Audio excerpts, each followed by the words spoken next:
Hi friends, welcome to my channel. ఇక ఇంద్రని video కాల్లో చూడగా అహల్య అయితే ఒక్కసారిగా స్పృహ తప్పి కింద పడిపోతుంది. దాంతో గౌతమ్ అయితే తనని రూమ్లోకి తీసుకుని వచ్చి తానే ఇంట్లో ఉండి ట్రీట్మెంట్ అయితే చేస్తూ తనకి సెలైన్ అవి పెడుతూ ఉంటాడు.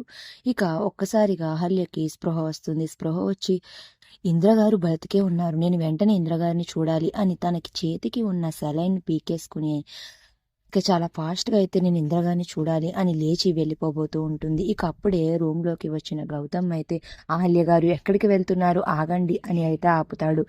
లేదు గౌతమ్ గారు, మీరు నా దగ్గర ఏదో దాస్తున్నారు. ఇంద్రగారు బ్రతికే ఉన్నారు, ఆయన్ని నేను చూశాను, నా కళ్ళతో నేను చూశాను, ఆయన మాట ఆయన మొహం అన్ని చూశాను, అది ఇంద్రగారే. నేను ఇంద్రగారిని వెంటనే చూడాలి, నన్ను వెళ్ళనివ్వండి అని గౌతమ్ని తోసుకుని వెళ్ళబోతూ ఉంటుంది అహల్య. ఇక అప్పుడు ఆల్యని బలవంతంగా మంచం మీద కూర్చోబెట్టి గౌతమ్ అయితే చెప్తూ ఉంటాడు, అహల్య గారు, నేను చెప్పేది జాగ్రత్తగా వినండి. అది ఇంద్రగారు కాదు. మా నాన్న మాట తప్పితే ప్రాణం పోయినట్టే అని మాట అన్నందున నేను ఆయన ఏమైపోతారో అని భయపడి నేను ఒక ట్రిక్ ఉపయోగించాను అని అయితే గౌతమ్ చెప్తాడు. ఇక ఆ మాట వినగానే ఒక్కసారిగా అహల్య షాక్ అయిపోతుంది. ఏంటి ట్రిక్కా అని అయితే అంటుంది.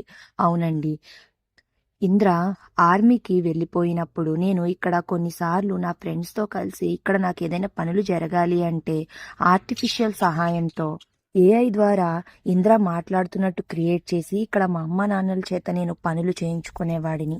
ఈ రోజు కూడా మా నాన్న ప్రాణం కోసం నేను అదే ట్రిక్ని ఉపయోగించాను. అది నిజం కాదు, ఏఐ ద్వారా క్రియేట్ చేసిన ఒక వీడియో అని గౌతమ్ అయితే అహల్యకి చెప్తూ ఉంటాడు. మరి ఇక అప్పుడే అర్జున్ ప్రసాద్, సుభద్ర ఇద్దరూ కూడా డోర్ ఓపెన్ చేసుకుని అహల్య వాళ్ళ రూమ్లోకి అయితే వస్తారు. మరి గౌతమ్ చెప్పిందైతే సుభద్ర, అర్జున్ ప్రసాద్ ఇద్దరూ విన్నారా లేదా వినలేదా అనేది నెక్స్ట్ రివ్యూలో తెలుసుకుందాం. వీడియో నచ్చితే ప్లీజ్ సబ్స్క్రైబ్.